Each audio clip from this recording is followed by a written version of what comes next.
Welcome back to the channel, everyone. It's been a minute since I've done, or I should probably say, attempted one of these quick 5-minute videos. So today I thought I would try and focus on 5 or so tips that I've found with my experience help me before and during photo shoots. I've got some upcoming shoots with certain restrictions placed on them because of this current health situation. And I'm finding myself falling back to some of these tips. So I thought, why not share them? Okay, since we're gonna try and make this quick, let's just get right into it. If your shoot is on location, try and scout it beforehand. I get such peace of mind if I can lay my eyes on a location before I'm going to shoot there. A couple of scouting notes, and we're talking about outdoors or maybe an interior with a lot of windows, is to make note of where the sun is and which way it's traveling. With that in mind, and if possible, it's best to scout at the same time you're supposed to shoot at a particular location. That can help you determine when and where you might want to set up your shots. Scouting days are also great opportunities to revisit the creative direction of the shoot based off of the environment. Once you see the location, there might be some creative opportunities that weren't considered beforehand.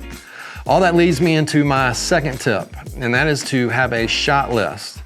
And this doesn't have to be some formal type of thing, and all that really depends on the type of shoot we're talking about. A commercial shoot would lend itself to more of a structured setup with predefined objectives to be captured. But even if it's not something along those lines, it's good to have an idea of what you want to capture. In either case, you can use the knowledge gained by scouting with things like sun position to determine the order of your shots based off of your creative thoughts. So those two can tie in nicely together. Along with the shot list, it's not a bad thing to have a mood board or some visual references for your talent to view. These can be printed or it can maybe be an easily accessible gallery on your phone or iPad. I know for me, it's a lot easier to describe things with a picture than words. Imagine that. You can also make some wardrobe and other creative decisions based off of your shot list and how it's set to flow during the time you're supposed to shoot. Okay, my third tip is to bring that positive energy like I do here in these, or try to do here in these videos. This might sound like the simplest tip, but it can really make or break a photo shoot. And to be honest, it's probably the one that brings me the most anxiety before a shoot.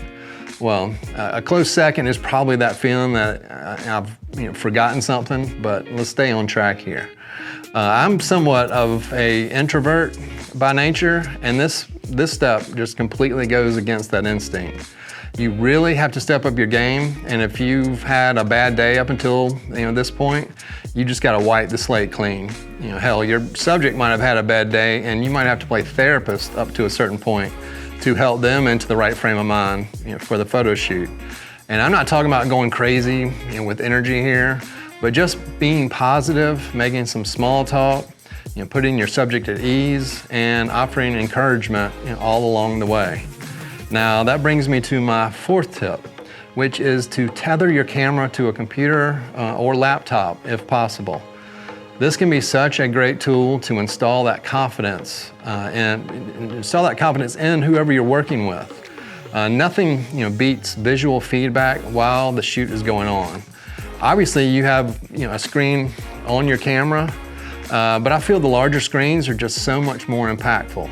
It can almost be like a little creative campfire where you and your subject can review images, where you hope you can get excited by the results, or you can use what you see as a stepping stone to improving the next set of images. And since people have asked, I use Capture One software on my tethering setups, and I'm tempted to make a video on using that software. So let me know in the comments if you'd be interested in that type of content in the future. I know that's kind of an aside, so let's get back to it with my final tip for success on a photo shoot is to bring backups. That means 2 cameras to start with. Now, depending on the type of shoot, they don't necessarily have to be the same. So you could have an A camera, which is maybe more expensive, and then a B camera that can at least let you finish a shoot if something happens to your A camera. Now, if this is a paid commercial shoot and you only own like one A camera, then it would be, I think it would be a smart thing to at least rent a backup for the day to cover yourself. You just want to avoid the situation where your camera breaks and you have nothing to continue with. Depending on the client, this can be a complete career killer. Okay, other backups to consider are batteries, lenses, memory cards, an extra flash or strobe depending on your setup.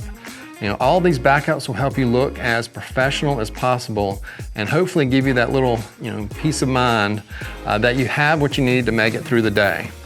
Oh, one last thing to add to the mix is like a gray card or even a color checker.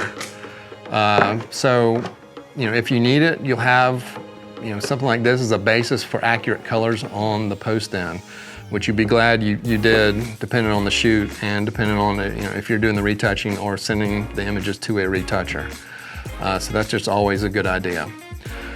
Okay, I think that just about does it for me here. I'm trying to squeak this in under the clock. Obviously, all these tips can be expanded on, but I just wanted to try and stick to a quick format for this one today. I also know I didn't cover everything, so if there's something you think needs to be added, please place it in the comments below for everyone else to see. Maybe you have a checklist you go down before every shoot. If so, share your process. If you feel this video is worthy, please give it a thumbs up. That's supposed to be, help these videos out.